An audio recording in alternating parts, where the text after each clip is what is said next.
Mari kita tundukkan kepala kita satu dalam doa sebelum belajar firman Tuhan bersama-sama. Bapa di dalam surga, kami bersyukur di hadapan Engkau pada saat ini. Karena Tuhan, Engkau masih memberikan kami kesempatan untuk beribadah.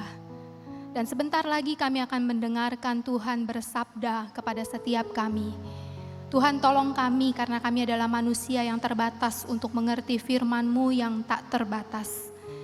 Dan kami penuh dengan ego, keinginan kami sendiri lebih daripada berusaha menuruti apa yang menjadi keinginan hati Tuhan. Kami memohon ya Tuhan, urapi baik hamba-Mu yang menyampaikan maupun setiap anak-anak Tuhan yang mendengar firman-Mu diberitakan. Tolong kami Tuhan, jaga dan lindungi kami dari setiap kuasa si jahat yang berniat untuk merebut firman Tuhan. Sehingga kami tahu banyak firman Tuhan tapi hidup kami tidak berbuah. Kami tahu banyak firman Tuhan, tapi hidup kami tidak berubah seperti yang Tuhan inginkan. Tuhan bantu kami untuk fokus, jauhkan kami dari distraksi gangguan apapun ya Tuhan. Sehingga kami sungguh-sungguh dapat menerapkan firman Tuhan dengan pertolongan Allah Roh Kudus. Di dalam nama Tuhan Yesus kami telah berdoa dan mengucapkan syukur. Amin. Bapak Ibu Saudara yang terkasih di dalam Tuhan, Shalom. Shalom buat yang ada di dalam ruangan ibadah maupun juga shalom buat Bapak Ibu Saudara yang ada di rumah masing-masing ibadah secara online. Saya berharap kita semua ada di dalam perlindungan Tuhan yang menjaga khususnya di tengah-tengah pandemi pada saat ini. Saya mendapatkan sebuah tema yang sangat menarik hari ini akan kita bahas. Tema yang kalau mau dibilang susah-susah gampang atau gampang-gampang susah, kita akan berkata susah. Bersyukur di tengah pergumulan. Kalau seandainya hidup kita lancar, hidup kita jalan sesuai dengan yang kita inginkan, kita harapkan, mungkin kita dapat berkata, haleluya, puji Tuhan. Apa kabar kamu hari ini? Luar biasa, Allah sungguh baik dalam hidup kita. Kenapa? Karena segalanya sesuai dengan keinginan kita. Apa yang kita doakan, Tuhan jawab. Apa yang kita inginkan, Tuhan kabulkan. Kita mudah untuk bersyukur, kemungkinan besar lebih daripada tema yang terpampang di slide. Bersyukur di tengah pergumulan, di tengah permasalahan hidup. Karena dalam hidup ini tidak semua hal yang kita harapkan itu terjadi. Bahkan seringkali yang tidak kita harapkan itu yang terjadi. Yang kita tidak inginkan itu justru yang kita alami dalam hidup ini. Dan Bapak Ibu Saudara, pada hari ini saya mengajak kita untuk membaca bagian firman Tuhan dari 1 Tesalonika pasal 5 ayat 18 saya bacakan. Mengucap syukurlah dalam segala hal, karena itulah yang dikehendaki Allah di dalam Kristus Yesus bagi kamu. Hanya satu ayat bagian ini, tetapi mempraktekannya akan menjadi satu hal yang sulit. Bapak Ibu Saudara, surat 1 Tesalonika ini ditulis menjadi surat pertama dari rangkaian surat-surat Rasul Paulus. Paulus menulis banyak sekali surat dan ini dikatakan sebagai surat pertama kecuali surat Galatia bisa dibuktikan sebagai surat yang pertama. Ini dianggap sebagai yang pertama. Surat Paulus kepada jemaat mula-mula yang ada di Tesalonika. Kalau Bapak Ibu Saudara membaca kisah para rasul, kita akan menemukan bagaimana jemaat mula-mula di kota Tesalonika itu terbentuk. Paulus datang ke kota Tesalonika, Paulus mengabarkan Injil tentang siapa Kristus dan apa yang didapat ketika mengikut Kristus bagi siapa yang percaya kepada Kristus. Lalu kelompok penyembah berhala, ada yang bertobat. Mereka menjadi jemaat Kristen mula-mula di kota Tesalonika. Jumlahnya belum terlalu banyak, tetapi Paulus ketika mengabarkan Injil di kota Tesalonika itu mendapatkan perlawanan yang sangat kuat sekali sampai Paulus harus buru-buru pindah ke kota berikutnya. Ke kota Berea, orang-orang Tesalonika Yahudi itu ngikutin ke sana, bikin kekacauan lagi. Gak suka Kristus itu diberitakan. Bapak Ibu Saudara, Paulus meninggalkan jemaat yang ibaratnya baru bibit yang baru tumbuh ini begitu cepatnya sehingga akhirnya Paulus itu mengirim anak rohaninya Timotius untuk ke kota Tesalonika lihat perkembangannya ada pergumulan apa gitu ya. Timotius datang kembali kepada Paulus ketika sudah ada di kota Tesalonika beberapa lama bawa kabar tentang jemaat Tesalonika. Lalu Paulus tulis surat yang tadi kita baca ini, 1 Tesalonika. Dan bagian yang kita baca adalah pasal 5 ayat yang ke-18. Bapak Ibu Saudara, tema surat Tesalonika ini menggambarkan pergumulan jemaat Tesalonika pada masa itu. Mereka adalah jemaat yang minoritas, mirip dengan kekristenan di Indonesia. Mereka mendapatkan diskriminasi, penganiayaan pada masa itu. Lalu kemudian mereka juga berduka karena ada banyak saudara-saudara seiman mereka yang meninggal, dan mereka mikir-mikir, kalau Tuhan Yesus nanti datang kedua kalinya, apakah saudara-saudara kami yang sudah meninggal itu kurang beruntung dibandingkan kami yang masih hidup waktu Yesus datang, gitu ya. Mereka tidak tahu apa yang terjadi dengan saudara-saudara mereka yang meninggal. Sehingga Paulus menuliskan dari bagian surat Tesalonika ini, temanya adalah kedatangan Kristus yang kedua kalinya. Apa yang harus dilakukan jemaat mula-mula? Bagaimana mereka harus menjaga kekudusan hidup, baik itu perilaku seksual mereka, karena kota Tesalonika adalah ibu kota yang penuh dengan tawaran gemerlapnya dunia. Hawa nafsu kecemaran itu begitu ditawarkan, dibombardir, jemaat yang baru terbentuk ini harus menghadapi tantangan godaan seperti itu. Lalu juga di tengah-tengah mereka bergumul bagaimana bisa mencari nafkah, bekerja dengan jujur. Ada tawaran yang tidak sedikit untuk meninggalkan iman. Kalau seandainya kamu mau meninggalkan Yesus kamu, mungkin kamu akan mendapatkan pekerjaan, mendapatkan uang, mencari nafkah dengan cara yang lebih mudah bahkan. Lalu Bapak Ibu Saudara, kita melihat dalam kondisi jemaat Tesalonika yang seperti ini, Paulus menulis surat karena dia tahu tantangannya nggak mudah. Tantangan jemaat Tesalonika untuk menjalani hidup hari lepas hari itu berat. Dan Paulus menuliskan dari bagian pasal 5 ayat 18 ini, mengucap syukurlah dalam segala hal. Paulus bukan cuma mengajarkan kepada jemaat Tesalonika, tapi mencontohkan lewat hidupnya sendiri bahwa waktu dia memberitakan Injil ada banyak tantangan, ada banyak hambatan, ada banyak pergumulan.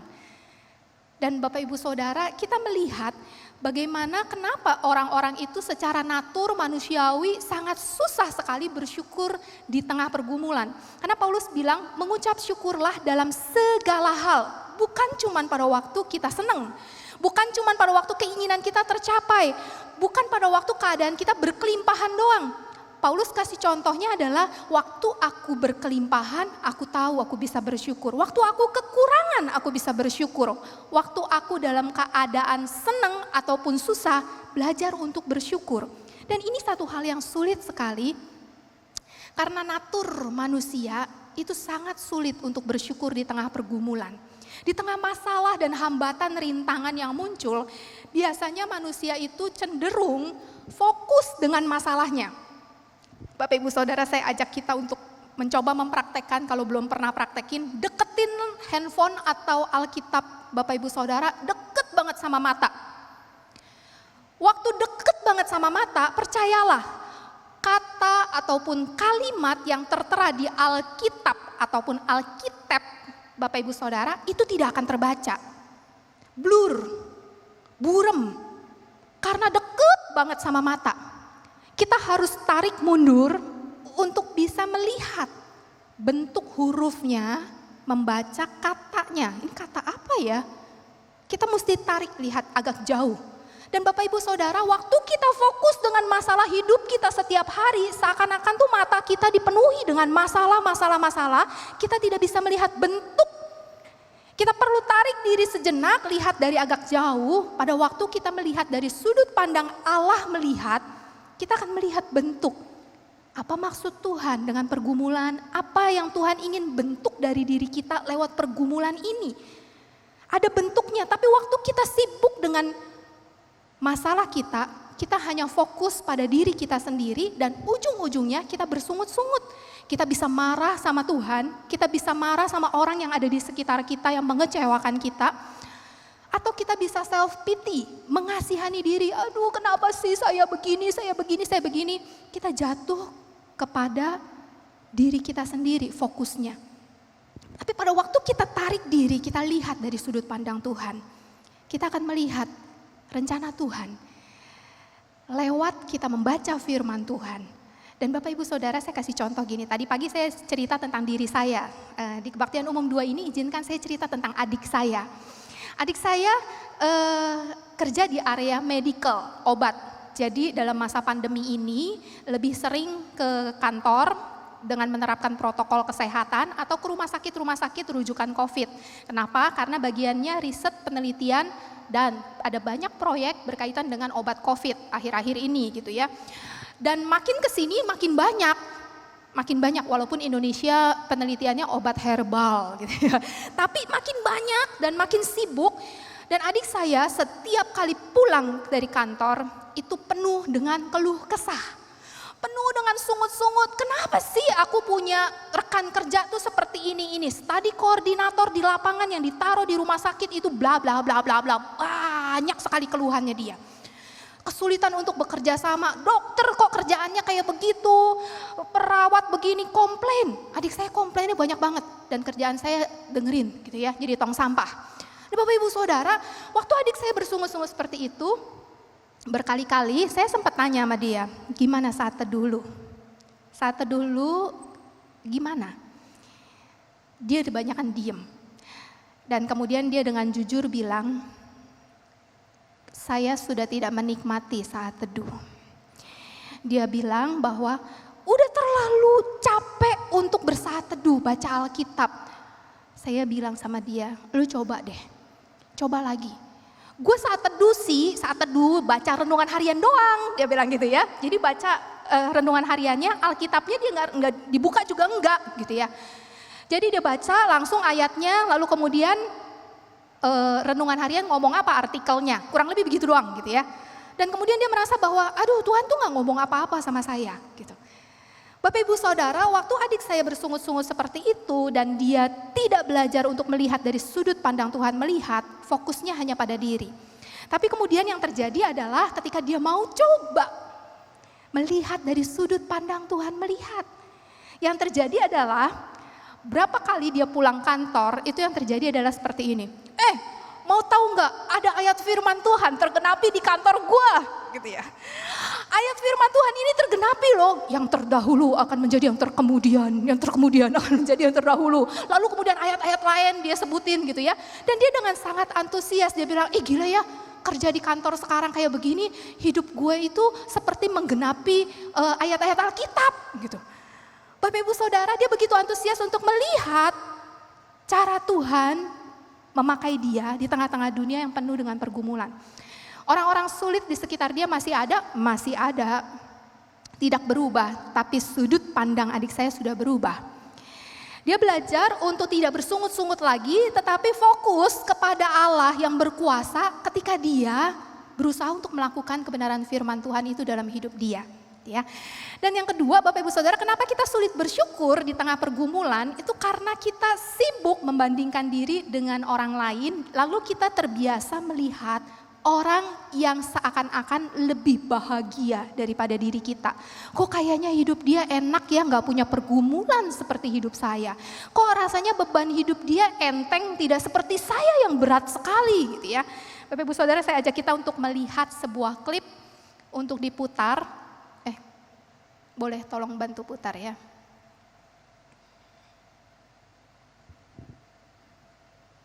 Hey guys, I got you each a gift. No way, Jesus, why? Awesome. Well, I just love you guys, so I wanted to get you something. So nice. Laura, you first. Oh, this is so exciting. Oh, will you look at this, a little 8-ounce can of Coke? This is perfect for me. I looked everywhere to find a gift for you, and this just seemed to fit. I love it. Drew? Yeah. Your turn. All right. No way, Jesus. Seriously? Oh, yeah. 20 ounces of Coke? Yeah, baby. Woo! This is awesome. Oh, Jesus, thank you so much. You're welcome. Laura, we got to go show Richard our gifts. Come on. Okay.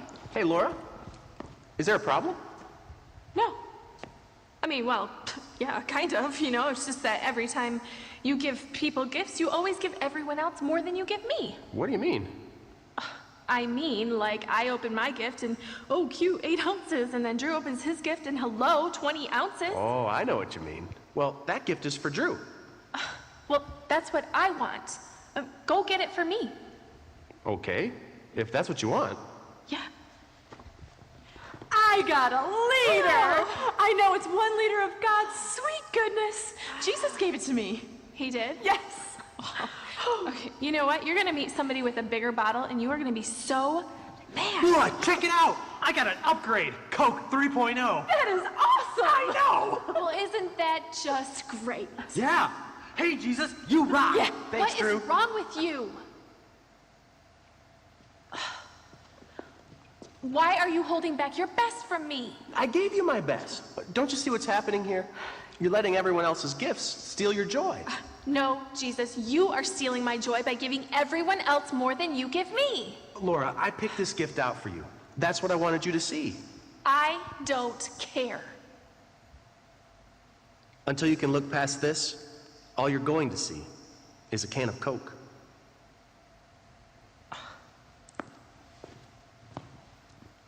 Bapak Ibu Saudara, waktu kita melihat klip tadi, kita akan sama-sama merenung sejenak, bukankah hidup kita kadang-kadang seperti Laura? Kadang-kadang seperti Laura kita terima anggap kata Coca-Cola itu adalah berkat Tuhan. Waktu kita terima berkat Tuhan, pertama kita begitu senang. Tapi begitu kita lihat orang lain kok kayaknya dapat berkat lebih daripada diri kita, kayaknya kita hilang sukacitanya, padahal kita sudah dapat berkat Tuhan. Ketika kita sibuk membandingkan diri dengan orang lain, kita tidak bisa bersyukur atas berkat-berkat yang Tuhan berikan kepada kita. Ketika kita komplain dengan masalah hidup kita yang begitu berat, kita tidak bisa bersyukur untuk setiap tarikan nafas, sementara ada orang-orang yang untuk nafas aja itu harus bayar. Kenapa? Karena sakit. Bapak Ibu Saudara, ada banyak sekali hal-hal yang bisa kita syukuri di tengah-tengah pergumulan kita, tapi kalau kita lihat, oh kayaknya kok hidup orang lain itu lebih enak daripada hidup saya, kita tidak akan pernah bisa bersyukur. Karena tidak akan pernah ada rasa puas dalam hidup kita untuk mensyukuri berkat yang sudah Tuhan berikan. Dan kita selalu merasa bahwa berkat saya terlalu kecil, masalah saya terlalu besar, orang lain masalahnya jauh lebih enteng. Tuhan, Engkau enggak adil, Engkau jahat sama aku. Ujung-ujungnya kita sibuk membandingkan orang lain dan mengingini berkat Tuhan kepada orang lain. Tapi di titik yang sama kita tidak mau salibnya yang Tuhan berikan kepada orang itu. Kita cuma melihat berkatnya padahal orang itu juga punya masalah. Bapak Ibu Saudara, tadi pagi saya cerita tentang seorang rekan hamba Tuhan yang suaminya diprospek untuk menjadi gembala sidang beberapa tahun ke depan gitu, lagi dipersiapkan, tetapi gereja berharap banyak terhadap pasangan hamba Tuhan ini untuk mengenal jemaat gitu ya, melayani jemaat artinya harus mengenal jemaat. Mereka sangat-sangat sibuk sekali. Dan dalam kesibukan mereka, anak mereka satu-satunya umur 10 tahun itu terbengkalai, tidak terlalu diperhatikan, banyak ditinggal sendiri di rumah. Karena apa? Karena papa mama urusan gereja, daftarin BPJS ke rumah sakit, banyak jemaat yang butuh pertolongan dan lain-lain. Dalam kondisi seperti itu, yang terjadi adalah anak mereka mendapatkan terkena kasus. Baru 10 tahun, anak perempuan, tapi karena kesepian di rumah cuma sendirian, akhirnya selancar di internet. Waktu selancar di internet, yang terjadi adalah dapat komunitas yang gak bener. Ngomongin tentang homoseks, LGBT, tukar-menukar informasi tentang alat kelamin dan lain-lain. Untuk anak 10 tahun ini membuat orang tuanya jelas syok. Papa mamanya merasa bahwa kami kan hamba Tuhan, kami sudah melayani Tuhan, tapi di titik yang sama kenapa anak kami jadi seperti ini? Bapak Ibu Saudara, yang cerita kepada saya adalah si istri, karena itu teman saya begitu ya. Dan teman saya berkata gini, saya tidak terpanggil untuk melayani di gereja. Ada banyak bentuk pelayanan, tapi suamiku terpanggil melayani di gereja. Dan dalam kondisi seperti ini aku punya peran menjadi penolong yang sepadan untuk suamiku. Tapi hatiku tidak bersuka cita, dia bilang. Tiap malam aku menangis memikirkan apa yang harus aku lakukan untuk anakku. Bapak Ibu Saudara, lalu kemudian ada kalimat dia yang berkata begini, berbahagialah kalian yang single. Bapak Ibu Saudara, waktu dia ngomong seperti itu, di dalam komunitas kelompok kecil kami, yang terjadi adalah begini. Karena saya sampai bilang begini sama dia gitu ya. Yang single punya sukacitanya sendiri dan punya pergumulannya sendiri. Yang sudah menikah punya pergumulan sendiri dan juga punya sukacitanya sendiri. Oleh karena itu betapa berbahagianya kita kalau kita bisa menjalankan peran masing-masing peran kita beda-beda tiap orang, tapi kita lakukan itu dengan bergantung kepada Tuhan. Kenapa? Karena kita nggak bisa dengan kekuatan kita sendiri. Dan Bapak Ibu Saudara, waktu teman saya mendengar kata seperti itu, dia juga sadar karena saya juga cerita tentang pergumulan saya. Dan banyak sekali orang-orang single cerita tentang pergumulan mereka kepada saya. Saya juga punya komunitas. Dan di dalam komunitas itu mereka berkata bahwa kami sebagai orang single punya pergumulan seperti ini. Tapi kenapa orang lain merasa bahwa orang single gak punya pergumulan? Kesannya pergumulannya lebih enteng gitu ya.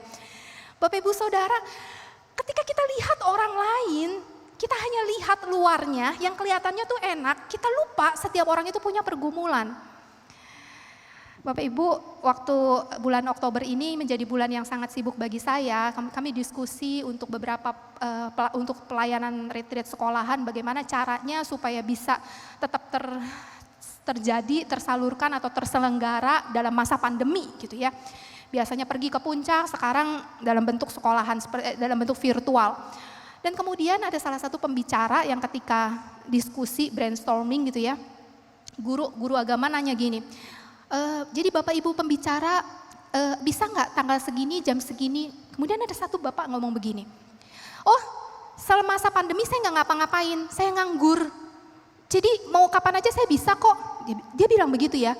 Waktu dia bilang begitu, sindrom anak sulung saya muncul gitu ya. Saya bilang, Tuhan kok lu jahat sama gue ya? Gitu ya. Kenapa dia kagak ngapa-ngapain? Kenapa dia rasanya kok enak banget? Kok saya rasanya setengah mati di bulan Oktober ini? Ada banyak kekhawatiran, ada banyak kerjaan yang harus diberesin dan lain-lain. Tuhan, kenapa kamu seperti itu? Saya langsung membandingkan sindrom anak sulung gitu ya. Saya anakmu bukan Tuhan, apa saya cuma hamba Tuhan doang gitu ya. Bapak Ibu Saudara, waktu kita sibuk membandingkan dengan orang lain, kita lupa. Dia punya salib sendiri dan saya juga ada salib yang Tuhan percayakan. Dan Tuhan tidak pernah meninggalkan kita waktu kita memikul salib kita masing-masing. Tuhan mengaruniakan kepada kita berkat yang cukup untuk bisa menjalani panggilan peran yang Tuhan titipkan itu pribadi lepas pribadi.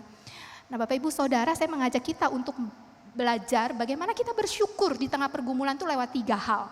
Yang pertama itu adalah lewat doa.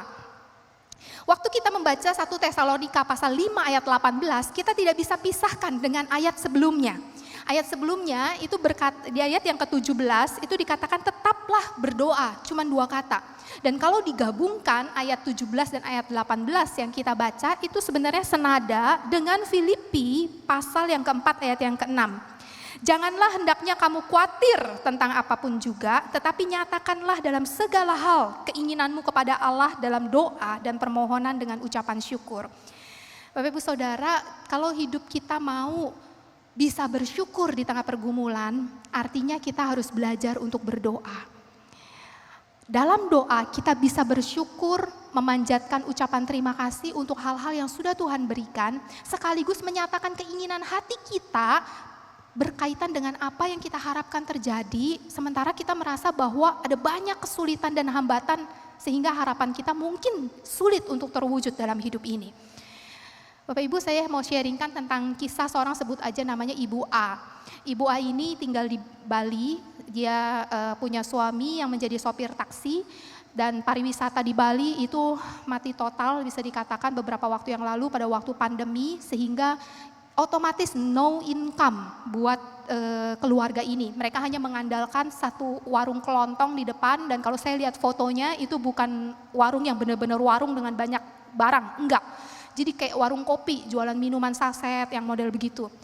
Pada satu kali si suami sesak napas, dibawa ke rumah sakit, ternyata positif COVID.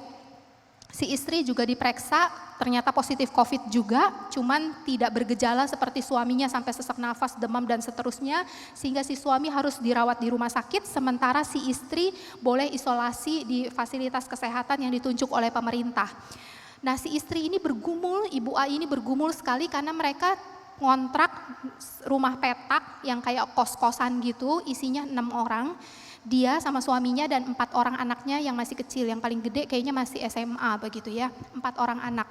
Dalam kondisi seperti itu dia punya banyak sekali kekhawatiran. Dia mikirin bagaimana caranya nanti kalau suami saya meninggal atau saya kenapa-napa, anak saya siapa yang urusin, ada 4 orang. Mereka bagaimana gitu ya. Dalam banyak kekhawatiran itu ibu ini menangis, hampir kayak orang depresi gitu ya, udah kayak nggak punya semangat untuk ngapa-ngapain. Dalam kondisi seperti itu, dia belajar untuk berdoa sama Tuhan. Dalam tangisannya dia berdoa dan dia menuliskan doa-doa dia yang merupakan jeritan hati itu dalam bentuk puisi gitu ya. Nggak tahu dapat ide dari mana karena dia kan seorang ibu yang sederhana, buka warung begitu doang gitu ya, nggak punya pendidikan sastra yang tinggi-tinggi, tapi dia cuma menuangkan apa yang menjadi jeritan hati dia dalam bentuk puisi. Salah satunya saya tampilkan di layar. Saya coba bacain untuk Bapak Ibu Saudara. Judulnya adalah Penyerahan Hati. Ketika malam sulit terpejam, entah apa yang ada di pikiran, aku datang kepada Tuhan, mohon ampun dan pengasihan. Dalam kesunyian hati ku berbisik, minta diberkati.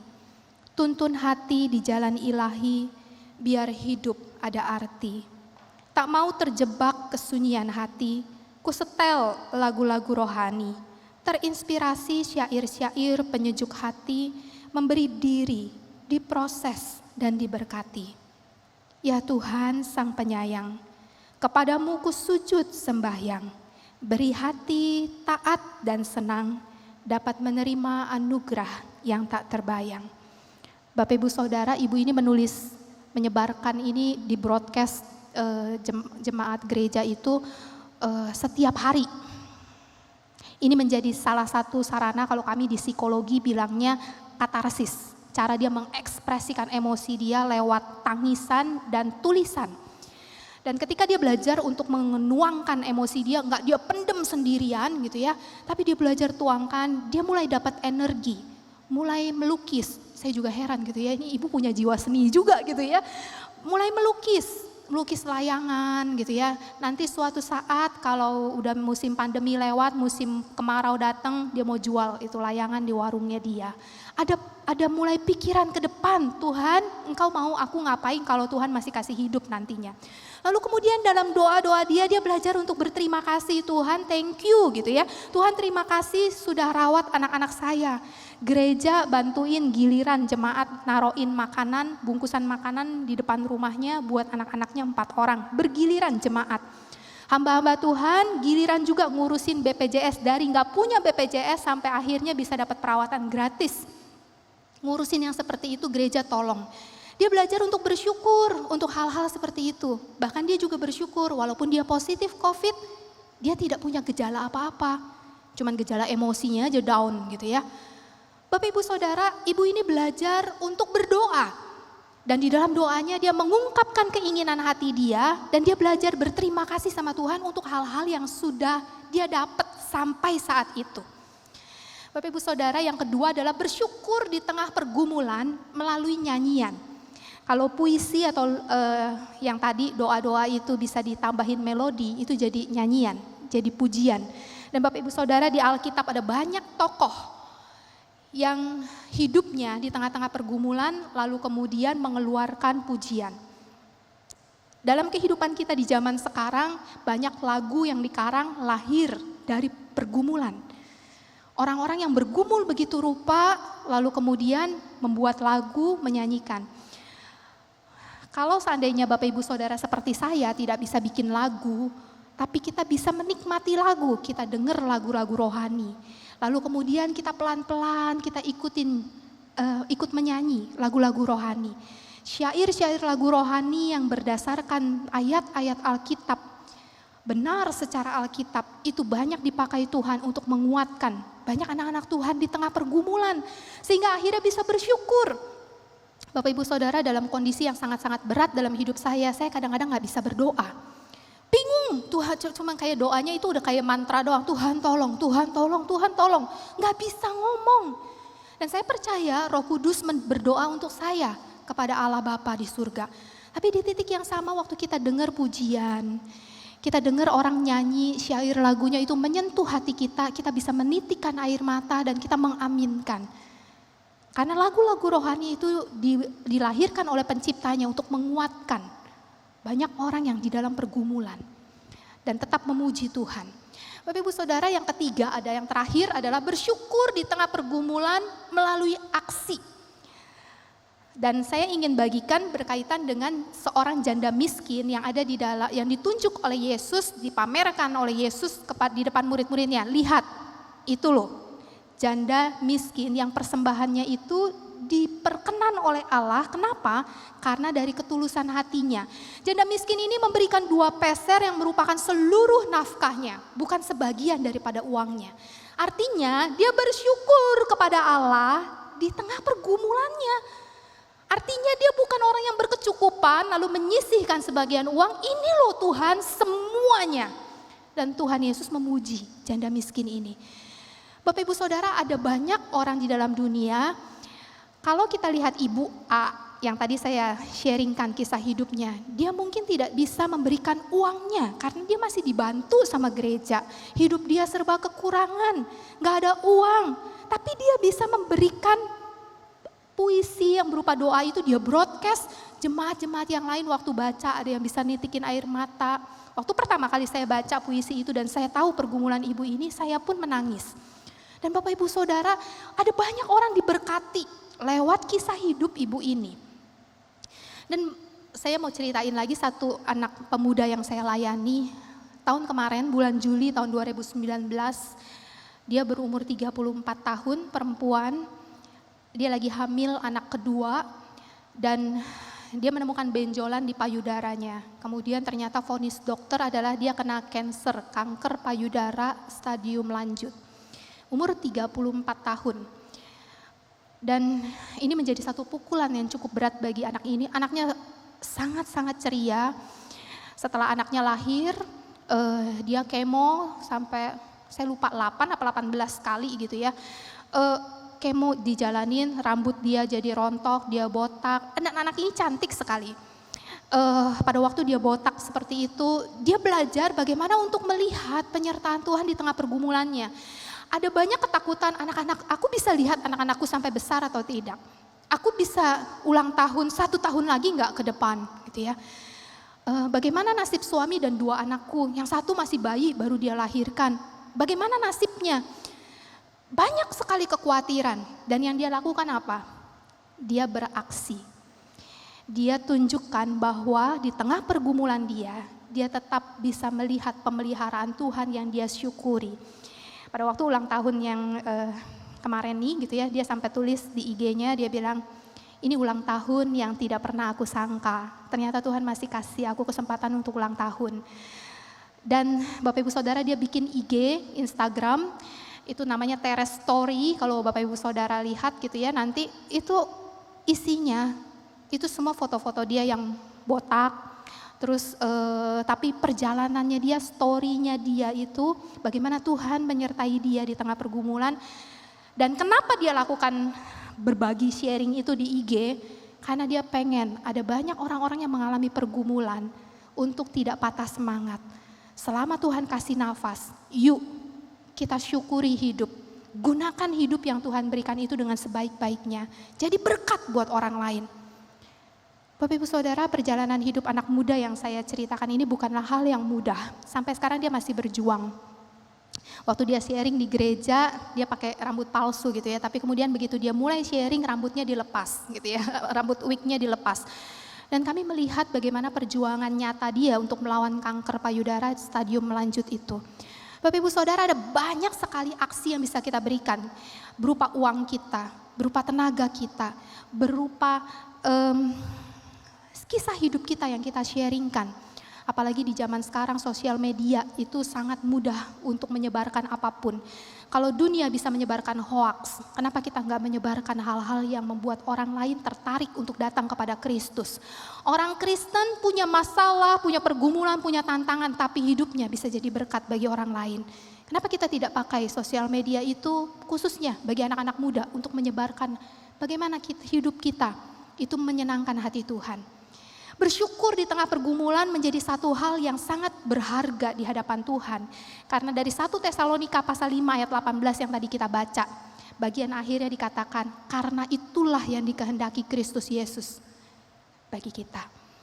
Dan Bapak Ibu Saudara, kalau kita melakukan kehendak Tuhan, artinya kita sudah menggenapi maksud Tuhan mengutus kita hadir dalam dunia, yaitu untuk melakukan kehendaknya, memuliakan nama Tuhan. Dan kalau kita menggenapi tujuan Tuhan hadir ke dalam dunia lewat diri kita, maka kita akan menemukan kepuasan sejati. Kita akan menemukan kebahagiaan yang melampaui segala akal, melampaui segala keadaan daripada sekitar kita. Kalau kita bersungut-sungut pada waktu kita punya masalah, orang di luar Kristen pun melakukan hal itu. Tapi kita sebagai orang-orang Kristen memiliki rasa syukur karena mempercayai Tuhan yang hadir di tengah-tengah hidup kita dalam keadaan susah ataupun senang, dalam keadaan berkelimpahan ataupun berkekurangan, dalam keadaan sehat ataupun dalam keadaan sakit. Saya kayak lagi bacain ini ya, wedding vow. Oke, Bapak Ibu Saudara, saya ingin tutup khotbah pada hari ini dengan sebuah klip. Boleh diputarkan yang terakhir?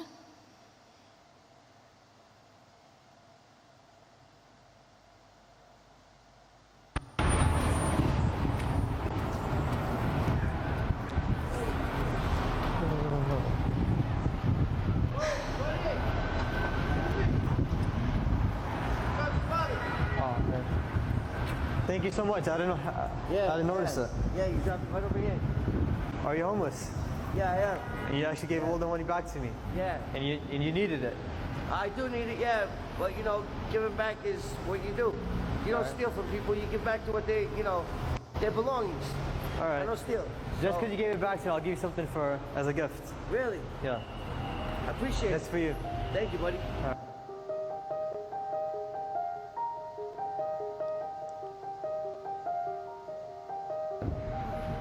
Means a lot. Thanks. All right, thank you. All right, buddy. What's your name? Jay? Nice meeting you. You're a great person. Thank you. Thank you for giving it back to me. Thank you.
So Jay, I gave you something, and what you did was you went out and you spread the love. Why is that? When you didn't have to do I something feel like that. I feel like giving back is the thing to do. You know what I mean? Okay. You help others, they help you. The more you give, the more you get. Okay. I have a wife that's pregnant. God bless. God bless. That she's healthy. Everything is going good right now. I pray. Every day I cry. I pray that everything will turn out all right. Being in the streets, it's very hard knowing to keep her warm. And It's fine. It's fine. I gotta keep going. Of course I'll give you. Thank you. Thank you. Anytime, man. Thank you, bro. I love that you're spreading love. Thank you. You know what? I have Just so because you're an amazing person, Jay, and how you help others, Right. I'll give you something in return, okay? Okay. I think you deserve more. This is for you. This is for you and your family, all right? It's a blessing. Thank you. All right? Give me-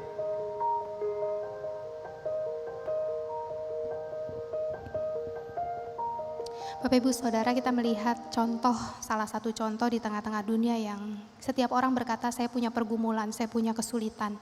Tetapi ketika bersyukur kepada Tuhan, kita belajar ada wujud ucapan syukur kita dalam bentuk aksi yang berbeda dari orang-orang yang bersungut-sungut marah kepada Tuhan dan mengeluhkan keadaannya secara pribadi. Mari kita tundukkan kepala, saya mengajak kita untuk berdoa.